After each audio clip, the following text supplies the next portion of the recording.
Guys, mangugulay muna kami guys habang hindi pa naumpisa ng pitas. Ito ang kasarapan tumira ng probinsya guys. Libre gulay na. Wala namang okra dito. Diyan mayroon ba, Beng?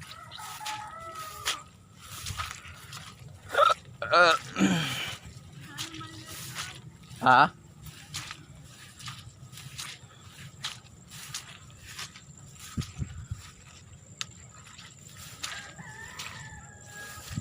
Sarap to guys sa talong, prito, laga, saka tortang talong.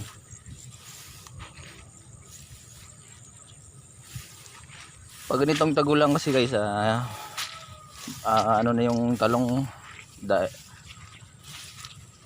na nasira na sila dahil sa